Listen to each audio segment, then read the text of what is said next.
Destaque Rural, conversando agora com Vilmar Leitsky, que é extensionista da Emater, especialista também na parte de produção leiteira, que é uma das matrizes mais representativas da nossa região.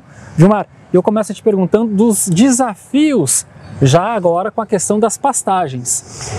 A atividade leiteira hoje representa a terceira atividade econômica.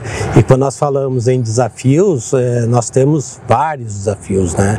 Eu dividiria entre os desafios dentro da propriedade, e nesse momento nós estamos passando por problemas no manejo das pastagens, uma vez que esse período de outubro, novembro, é um período de transição, onde nós terminamos as pastagens de inverno e entramos para as pastagens de verão, mas em função do excesso de chuvas e associado ao excesso de chuvas, nós temos tido uma menor insolação, as nossas pastagens de verão ainda não conseguiram atingir o pleno potencial de produção.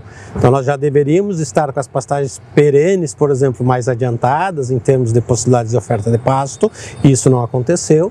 E por outro lado, a outra estratégia que a gente poderia utilizar, que são as pastagens anuais, que dependem de semeadura anual, nós também temos problemas de atraso. Então veja, nós estamos viemos num problema de estiagem há 2, 3 anos, então com uma menor quantidade de pasto estocado, e agora que seria um período com alto potencial de produção das pastagens, tanto no final do ciclo do inverno como no início do ciclo de verão, nós estamos tendo dificuldades de novo. Então realmente a palavra-chave nesse momento, ou as palavras significativas, passam justamente de que as pastagens não conseguem ou ainda não conseguiram expressar o seu potencial máximo de produção nesse momento. Sabendo que as pastagens são, dentro dos componentes de custo de produção, um dos principais componentes, porque eles representam justamente um elemento importante da alimentação dos rebanhos. Com relação ainda a essa questão nutricional, a silagem seria um componente importante para os produtores implementar? Sem dúvida alguma, a silagem ela entra neste componente, né? A silagem ela, junto com outras estratégias como o pré-secado ou até mesmo o feno, eles entram como componentes de alimentos conservados. Mas vejam que quando nós falamos em alimento conservado, nós vínhamos até recentemente com a nossa produção em cima do milho silagem. E o milho ele depende, ou ele é produzido no verão. E nós, nos últimos 3 anos, também não conseguimos produzir uma silagem de qualidade. Então o produtor veio com problemas de baixa oferta de alimento no verão, em função da estiagem, não conseguiu fazer um estoque adequado de silagem, tanto em termos de quantidade e qualidade, tanto é que muitos produtores acabaram utilizando a silagem antes, e essa silagem acabou se esgotando antes, e nós tínhamos como possibilidade de utilizar as pastagens ou as culturas de inverno para a produção de alimento conservado, mas esta ainda é uma prática ou é uma atividade que o nosso produtor ainda não tem inserido na sua rotina, ou seja, aproveitar as áreas e as espécies de inverno para a produção de alimento conservado. Mas efetivamente, sem dúvida alguma, nesse momento o produtor, se pensar no equilíbrio dos custos de produção e na necessidade de manter a alimentação dos rebanhos, precisa sim utilizar a silagem, os alimentos conservados, como uma estratégia de complementação para a alimentação desses rebanhos. Agora falando em termos de tecnologias que o produtor tem adotado ou pode adotar, como é que está esse processo nesta região? Aqui são mais de 4.000 produtores em 42 municípios. Nós temos 2 extremos em termos de uso de tecnologia.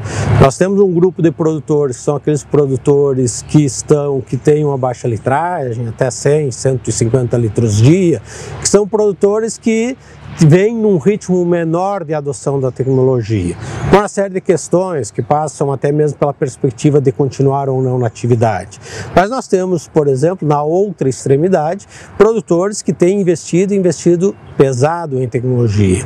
Passa justamente em qualificação do alimento volumoso, passa na qualificação nutricional, utilizando, por exemplo, os alimentos conservados, como cereais de inverno, trigo duplo propósito, outros materiais, culturas como triticale, até mesmo a cevada. Isso efetivamente contribui para qualificar a nutrição dos rebanhos, e nós temos também investimento, e temos muitos produtores também investindo em sistemas produtivos de intensificação.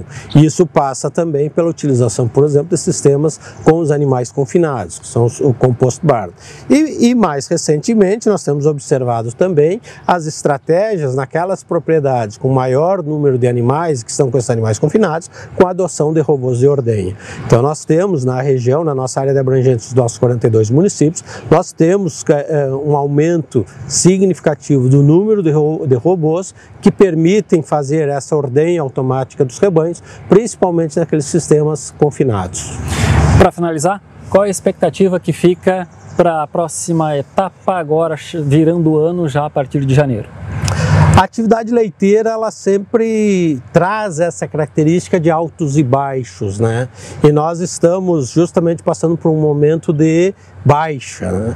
Nós temos aí uma questão da elevação dos custos de produção, onde o produtor tem feito manobras, efetivamente feito manobras, para que possa ter um controle maior do seu custo de produção, justamente para tentar fazer um enfrentamento a uma menor precificação do produto recebido, né? O leite não tem tido uma remuneração dentro das expectativas do produtor, então esse é um desafio, e isto efetivamente exige do produtor uma otimização dos recursos que ele tem na propriedade. Isso passa por uma qualificação dos alimentos, das pastais, passa por uma atenção maior ao manejo sanitário e à qualidade do leite, e passa também por processos de gerenciamento que possam efetivamente contribuir com que se otimize a utilização dos recursos. Então veja, é questão de ações tecnológicas dentro da propriedade que passam também pela gestão e otimização dos recursos